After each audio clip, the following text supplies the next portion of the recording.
Assalamualaikum warahmatullahi wabarakatuh. Jumpa lagi dengan saya di channel Dakwah Coding Digital. Baiklah teman-teman, kita melanjutkan dari video sebelumnya, eh, yang mana video sebelumnya membahas tentang HTTP method atau HTTP verb, yang mana mengizinkan atau melakukan konfigurasi apakah URL atau endpoint kita diizinkan diakses menggunakan metode POST atau GET dan lain sebagainya. Misalkan ini kan pada video sebelumnya keluar pesan bahwa endpoint tidak dibenarkan diakses menggunakan metode GET atau metode GET, dia harus menggunakan metode POST. Nah, selanjutnya pada video ini kita akan membuat sebuah authorization. Jadi user atau klien yang akan mengakses endpoint tersebut harus mengirimkan kode ataupun token atau user ID dan lain sebagainya. Dia harus mengirimkan token sebagai authorization kan, untuk pengecekan apakah ini diizinkan, user ini diizinkan untuk mengaksesnya atau tidak. Sebelum kita melanjutkan, jangan lupa subscribe, like, komen, dan share video ini. Mudah-mudahan menjadi manfaat untuk kita semua. Baiklah teman-teman, untuk membuat sebuah API ini, endpoint ini, supaya ada autorisasinya, maka kita lihat ke codingan. Kita akan tambahkan pada bagian di sini, di behaviornya kita tambahkan untuk pengecekan tersebut. Behavior, kita tambahkan authenticator. Nah, di sini sudah diapakan kelas. Di sini kita akan menggunakan bearer token. Sebenarnya masih ada yang lain juga, misalkan query yang lain ada juga sih, ada yang composite. Tapi di sini kita akan menggunakan bearer. Kemudian sini only. Jadi si insert MHS. Nah, itu akan dilakukan autentikasi.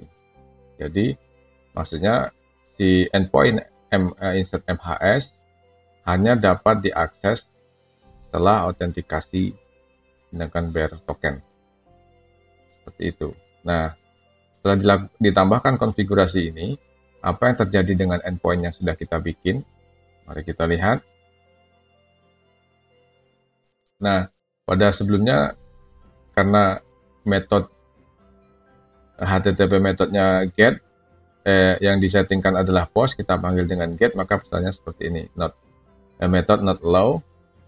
Nah, sekarang kita sudah tambahkan authorization, maka pesannya akan berbeda. Unauthorized.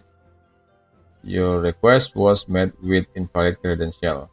Jadi dia harus untuk mengakses endpoint tersebut harus mengirimkan token melalui bearer token. Nah, kita akan mencobanya atau mengecek ini menggunakan toolsnya yaitu Postman. Nah, ini sebelum pakai authorization, setelah kita tambahkan authorization, maka akan muncul pesan seperti ini, unauthorized. Nah, kita akan tambahkan token, pemanggilan tokennya di sini. Jadi dikirim bearer token, kita pilih IP autentikasinya, kemudian di sini kita masukkan tokennya. Dalam video kali ini, apa token yang kita berikan? Nah, di sini saya menggunakan token bawaan dari ini, defaultnya, yang ketika kita menginstal baik itu basic maupun advance, itu pada bagian user, model user, itu secara default dibikinkan dua buah user admin, dan demo. Ini sebagai database bayangan, gitu. Seolah-olah ini seperti database, tapi dalam bentuk array. Nah, di sini ada username, password, out key, access token.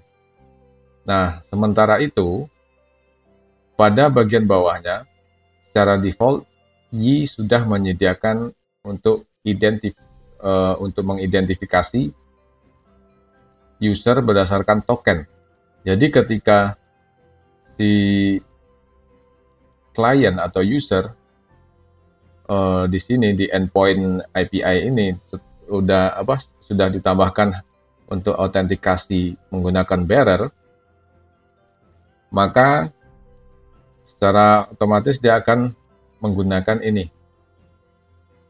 find identity by access token. Jadi si endpoint ini dapat diakses setelah kita mengirimkan token. Nah, di sini kita akan mencobakan salah satu dari token ini, access token. Nah, kalau sekarang ini kita nggak bisa akses. Ini kan, unauthorized. Ketika kita mengakses insert mahasiswa, nah, kita akan berikan token. Nah, mana tadi? Nah, ini kita ambil, kita copy paste saja, contohnya, dan kita letakkan di sini. Klik send. Nah, kita dapat mengakses. Berarti ini bertanda kita diizinkan mengakses endpoint insert mahasiswa. Kenapa?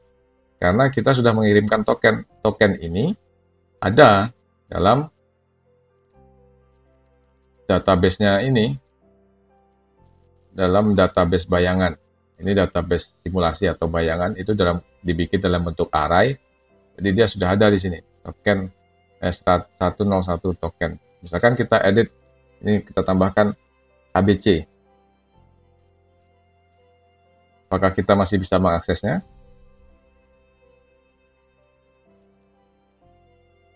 Nah, tidak bisa ya teman-teman ya. Berarti kita tidak diizinkan, tokennya salah, tidak benar. Maka kita tambahkan juga ABC pada tokennya, ABC. Nah, setelah dilakukan request, maka akan terkirim. Dan kita diizinkan. Nah, cukup menarik bukan? Ya, memang sih, secara defaultnya sudah dibikinkan, kita tanpa memikirkan, oh ini bearer ini nanti dibacain di mana. Ternyata si Yi sudah menyediakan di dalam model usernya, itu sudah disediakan. Ini, find identity by access token. Magic bukan? Nah, cukup mudah menggunakan Yi. Oke, baiklah teman-teman, untuk autentikasi API ini cukup sampai di sini. Mungkin ada pertanyaan dan lain sebagainya, silahkan komen di kolom komentar. Jangan lupa subscribe, like, komen, dan share video ini ke teman-teman kalian. Mudah-mudahan bermanfaat. Assalamualaikum warahmatullahi wabarakatuh.